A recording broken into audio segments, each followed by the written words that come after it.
Welcome to all. ഇന്ന് നമ്മൾ discuss ചെയ്യുന്നത് നമ്മുടെ പുതിയ ചാപ്റ്റർ ആണ്.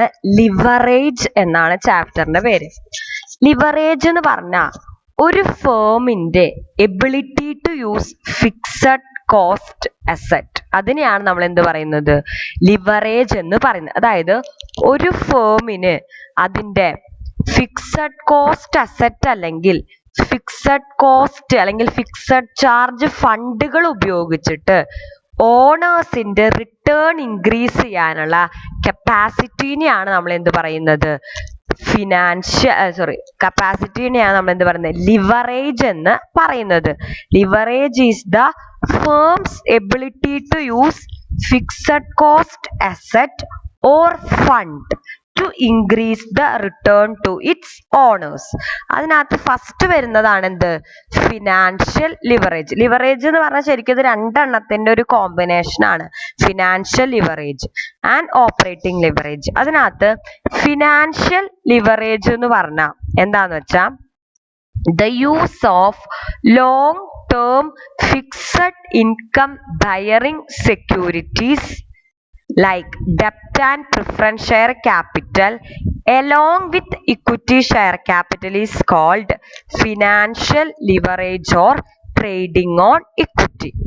അതായത് എന്താന്ന് വെച്ചാൽ നമ്മുടെ ക്യാപിറ്റൽ സ്ട്രക്ചറിനകത്ത് ഡെപ്റ്റ് ക്യാപിറ്റലും പ്രിഫറൻസ് ഷെയർ ക്യാപിറ്റലും നമ്മുടെ ഇക്വിറ്റി ഷെയർ ക്യാപിറ്റലിന്റെ ഒപ്പം ഉപയോഗിച്ചിട്ട് EPS ഇൻക്രീസ് ചെയ്യാനുള്ള ആ ഒരു കപ്പാസിറ്റിനെയാണ് നമ്മൾ എന്ത് പറയുന്നത്, ഫിനാൻഷ്യൽ ലിവറേജ് എന്ന് പറയുന്നത്. ഇപ്പൊ ഒരു എക്സാമ്പിൾ പറയുകയാണെങ്കിൽ വി ഹാവ് പ്രോഫിറ്റ് ഓഫ് 10,000, മനസ്സിലായി, 10,000 രൂപയുടെ പ്രോഫിറ്റ് ആണ് നമുക്ക് ഉള്ളത്. നമുക്ക് എന്താണുള്ളത്, ഒരു 10,000 രൂപയുടെ പ്രോഫിറ്റ് ആണുള്ളത്. നമുക്ക് എന്താണ് 100 ഇക്വിറ്റി ഷെയർസ് ആണ് ഉള്ളത്. 10,000 രൂപയുടെ പ്രോഫിറ്റ് ആണ്, 100 ഇക്വിറ്റി ഷെയർസ് ആണ് ഉള്ളത്. അപ്പൊ EPS എത്രയായിരിക്കും, 10,000 ഡിവൈഡഡ് ബൈ 100 എന്നാണ്. ഒരാൾക്ക് 100 രൂപ വെച്ചിട്ടാണ് ഏർണിംഗ് പെർ ഷെയർ കിട്ടുക. ഇനി നേരെ തിരിച്ച് സെയിം സംഭവം തന്നെയാണ്, വി ഹാവ് 10,000 റുപ്പീസ് ആണ് നമ്മുടെ പ്രോഫിറ്റ്. പക്ഷെ നമുക്ക് എന്താണുള്ളത്, 50 ഇക്വിറ്റി ഷെയർസും 50 ഡിബഞ്ചേഴ്സും ആണ് ഉള്ളത്. 50 ഇക്വിറ്റി ഷെയർസും 50 ഡിബഞ്ചേഴ്സും ആണുള്ളത്.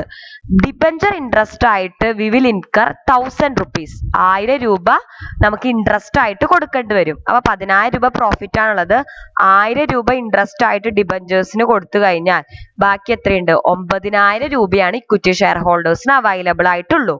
അപ്പൊ ഒരാൾക്ക് എത്ര രൂപ കിട്ടും, 9,000 ഡിവൈഡഡ് ബൈ, ഇവിടെ എത്ര ഇക്വിറ്റി ഉള്ളൂ, 50 ഇക്വിറ്റി ഷെയർസ് ആണുള്ളൂ, 50 ഡിബഞ്ചറും ആണ്, അപ്പൊ 50. അപ്പൊ ഒരാൾക്ക് എത്ര രൂപ കിട്ടി, 180 രൂപ കിട്ടി. 9,000 ഡിവൈഡഡ് ബൈ 50, 180 രൂപ. ഇവിടെ രണ്ട് സിറ്റുവേഷനിലും നമ്മുടെ പ്രോഫിറ്റ് സെയിം ആണ്.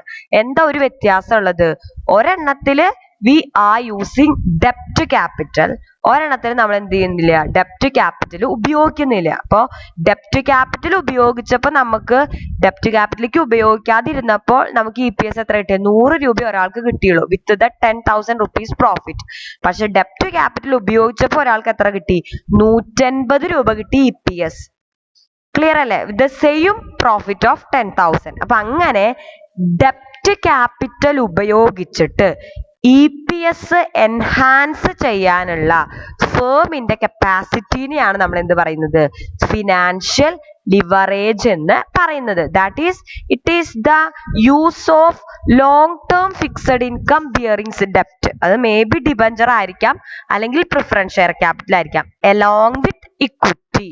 അതിനെയാണ് നമ്മൾ ടു എൻഹാൻസ് EPS, അതിനെയാണ് നമ്മൾ എന്ത് പറയുന്നത്, ഫിനാൻഷ്യൽ ലിവറേജ് എന്ന് പറയുന്നത്. ഇതിന് വേറൊരു പേരും കൂടി ഉണ്ട്, ട്രേഡിംഗ് ഓൺ ഇക്വിറ്റി എന്ന്. ഇത് may be favourable trading on equity ആവാം, അല്ലെങ്കിൽ എന്താണ്, അൺഫേവറബിൾ ട്രേഡിംഗ് ഓൺ ഇക്വിറ്റി ആവാം. ഫേവറബിൾ ട്രേഡിംഗ് ഓൺ ഇക്വിറ്റി എന്ന് പറഞ്ഞാൽ എന്താന്ന് വെച്ചാൽ ഏർണിംഗ് മോർ ദാൻ ഡെപ്റ്റ്. അതായത് നമ്മുടെ ഏർണിംഗ് എന്ന് പറയുന്നത് ഡെപ്റ്റിന്റെ ഫിക്സഡ് കോസ്റ്റിനെക്കാട്ടിലും കൂടുതലാണെങ്കിൽ അത് ഫേവറബിൾ ആവുള്ളൂ. നമുക്ക് ഉണ്ടായ പ്രോഫിറ്റ് 500 രൂപയാണെങ്കിലോ എന്താ ഉണ്ടാവുക, 1000 രൂപ നമ്മൾ ഇൻട്രസ്റ്റ് ആയിട്ട് കൊടുക്കണം. 500 രൂപയാണ് ആകെ ഉണ്ടായ പ്രോഫിറ്റ്. അപ്പൊ വല്ല കാര്യമുണ്ടോ? ഇല്ല. അതെന്താണ്? അൺഫേവറബിൾ ട്രേഡിംഗ് ഓൺ ഇക്വിറ്റി ആണ്. നമ്മൾ അഡീഷണലി ഫണ്ട് കയ്യിൽ നിന്ന് ഇടണം. വീണ്ടും 500 രൂപയും കൂടി വേണം ഫിക്സഡ് ഒബ്ലിഗേഷൻ മീറ്റ് ചെയ്യാൻ. അപ്പൊ നമ്മുടെ ഏർണിംഗ് ഈസ് മോർ ദാൻ ഡെപ്റ്റ് fixed charge, we can say it is favourable leverage. അതാണ് ട്രേഡിംഗ് ഓൺ ഇക്വിറ്റി എന്ന് പറയുന്നത്. അതല്ല, ഡെപ്റ്റിന്റെ കോസ്റ്റ് എന്ന് പറയുന്നത് നമ്മുടെ ഏർണിങ്ങിനെക്കാട്ടിലും കൂടുതലാണെങ്കിൽ, അല്ലെങ്കിൽ we are not able to earn up to the ഡെപ്റ്റ് cost, it is unfavourable leverage. ഇനി എന്താണ് നമ്മുടെ ഫിനാൻഷ്യൽ ലിവറേജിന്റെ ഇമ്പാക്ട് എന്താണെന്നാണ് പറയുന്നത്. അതെന്താന്ന് വെച്ചാ ഒന്നുമില്ല, ഞാൻ എക്സാമ്പിളിലൂടെ പറഞ്ഞതാണ്. ഡെപ്റ്റ് ഉപയോഗിച്ചു കഴിഞ്ഞാൽ ഇക്വിറ്റി ഷെയർസിന്റെ എണ്ണം കുറയും. പിന്നെന്താണ്, ഇക്വിറ്റി ഷെയർസിന്റെ എണ്ണം കുറയും. പിന്നെ അത് മാത്രമല്ല, ഡെപ്റ്റിന്റെ കോസ്റ്റ് ഓഫ് ക്യാപിറ്റൽ എന്ന് പറയുന്നത് ഇക്വിറ്റിനെക്കാട്ടിലും ഒരുപാട് കുറവാണ്. സോ അങ്ങനെ കോസ്റ്റ് കുറയും ചെയ്തു, എണ്ണവും കുറഞ്ഞ കാരണം EPS, അതായത് റേറ്റ് ഓഫ് ഏർണിംഗ് എന്ത് ചെയ്യും, ഇൻക്രീസ് ചെയ്യും. അതാണ് ഞാൻ നേരത്തെ ആ എക്സാമ്പിൾ വെച്ചിട്ട് പറഞ്ഞു തന്നത്.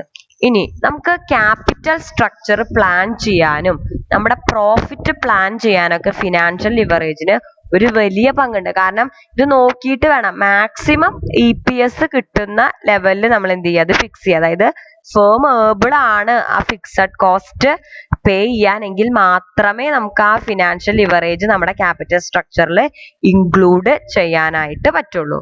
ഇതിന് ഒരുപാട് ലിമിറ്റേഷൻസ് ഉണ്ട്. ഡബിൾ എഡ്ജഡ് വെപ്പൺ ആണ്. ഞാൻ പറഞ്ഞു ഫേവറബിൾ ആയിരിക്കാം, അതല്ലെങ്കിൽ അൺഫേവറബിൾ.